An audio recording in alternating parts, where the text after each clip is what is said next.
Tierra en este momento, la Tierra parece estar, bueno, en plena revolución a través de grandes llamaradas. Y me estoy refiriendo a los incendios que están asolando tierras que podían haber sido fértiles o no, pero que no tenían por qué quemarse. Justamente por eso, muchas gracias por estar acá. Marcelo Corti, director ejecutivo de Desarrollo Sustentable de la Facultad de Ciencias Económicas, bueno, era un poco, pensamos, la persona que nos podía explicar por qué estos terribles incendios no se podían haber previsto.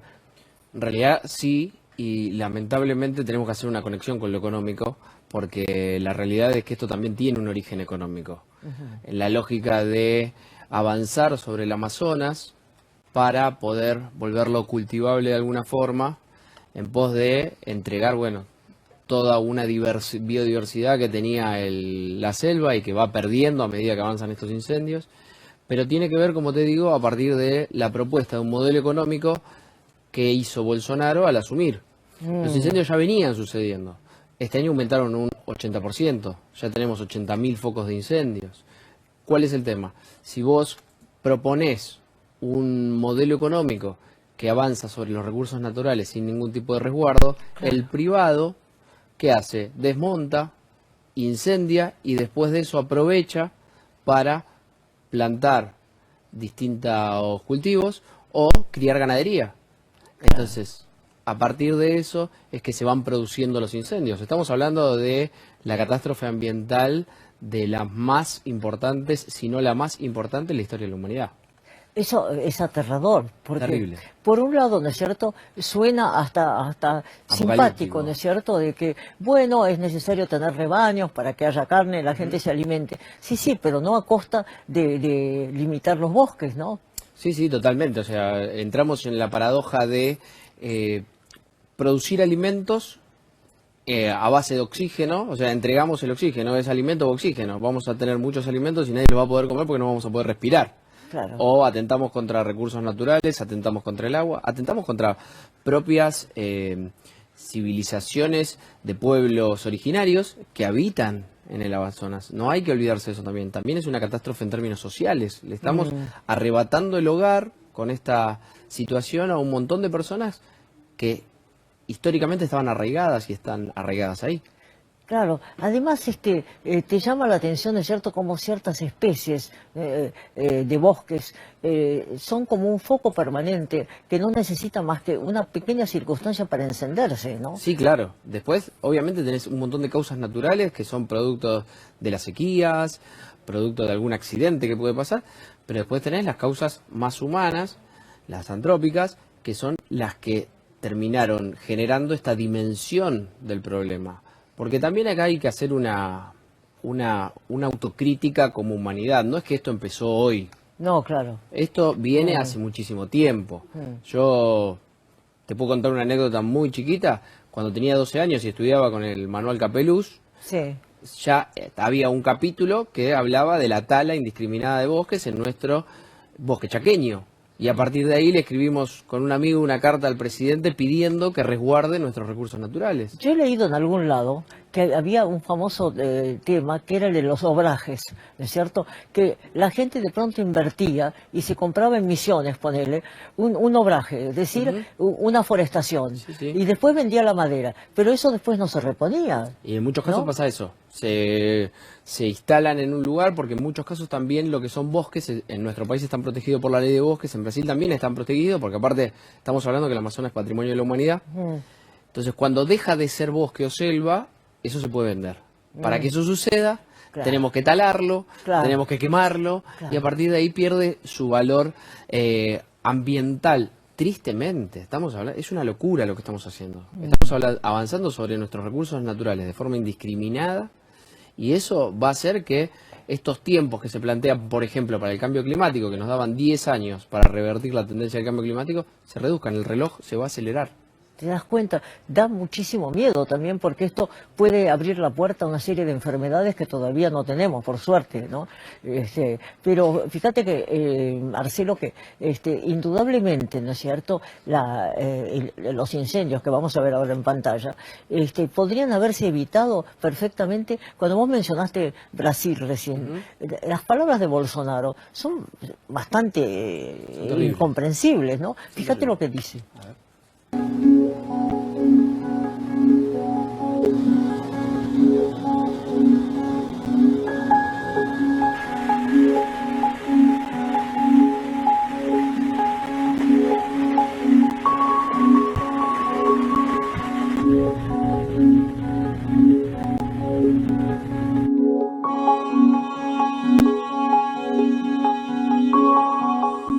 Para nós, eu acho que isso aqui é uma destruição que estão fazendo aqui, que quer dizer uma falsidade com a gente, né, com a natureza também.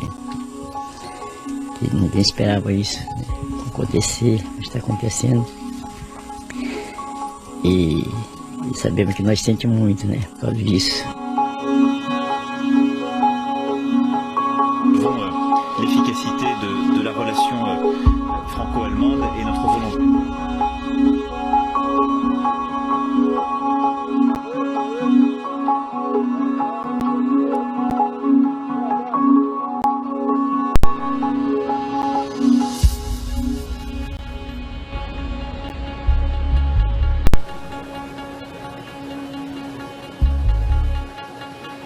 As ONGs perderam dinheiro, com dinheiro que vinha da Noruega e da Alemanha para cá. Estão desempregados. Tem que fazer o quê? Tentar me derrubar. Tentar me derrubar, é o que sobra a eles. Claro, bueno, pero habría que decirle a este señor que no todo pasa por los intereses personales, ¿no? Sí, sí, totalmente. La verdad es que esto es un problema de la humanidad. Y no estamos discutiendo la soberanía de Brasil, ni de Bolivia, No, claro, ni de ninguno de los países de los cuales está ubicado el Amazonas. Pero sí, uno no puede hacer, como había dicho Trump, hacer un muro y recortar el oxígeno y que uno respire de acá para acá y otro de acá para acá. Los límites en lo ambiental no existen.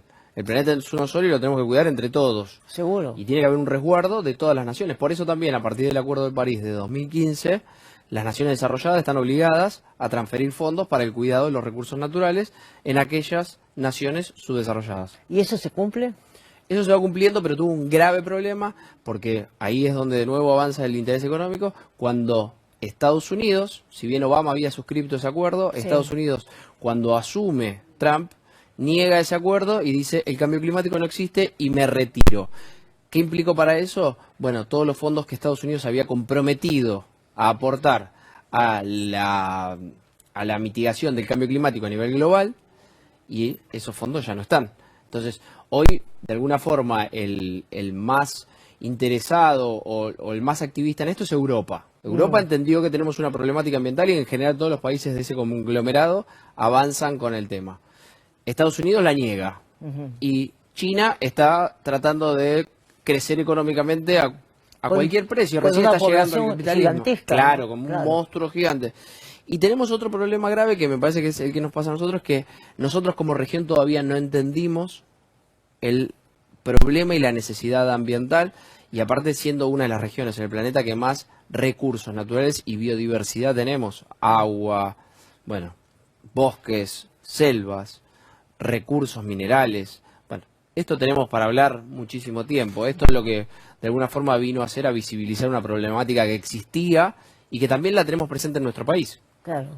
Así que me parece que lo importante es que, bueno, después de los 15 días de inacción de parte del gobierno de Brasil, ahora se está tratando de actuar, es importante apagar ese fuego y después lo que no tenemos que dejar es que se apague este tema en la agenda nacional e internacional y regional, porque ¿Y es algo que está cómo más se vigente que logra nunca. eso?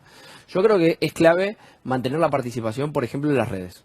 En las redes hay un activismo, nos enteramos del incendio del Amazonas por las redes, no por los medios. Ah, mira. Entonces, es muy importante mantenerse activo en las redes. Es muy importante entender que cada uno de nosotros, desde nuestro lugar, podemos hacer acciones y cambiar hábitos que nos lleven a mejorar como sociedad y como sociedad planetaria. Claro.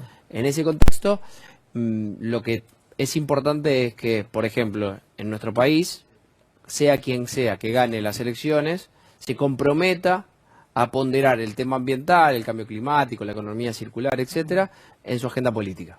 Claro. Sí, sí, no, además es un tema de supervivencia, como decís vos. Totalmente. Sí. Se está volviendo cada vez más urgente. Lamentablemente en nuestra región muchas veces dejamos tiempo solo para lo urgente y no para lo importante, entonces esto se está volviendo urgente y cada vez más, y bueno, lo podemos ver. Y si no empezamos a hacer acciones, este tipo de catástrofes van a ser cada vez más frecuentes. Claro, y con daños cada vez más extendidos, desgraciadamente. Sí, ¿no? sí. Porque las defensas van cayendo. Exactamente. No. Se habla que si se quisiera recuperar la selva de Amazonas, lo que se perdió hasta este momento llevaría 200 años. Eso en el supuesto caso de que se trabaje sobre la recuperación de la selva, cosa que es bastante improbable, porque una vez que se arrasa con la selva, lo que se hace es instalar ganadería o agricultura.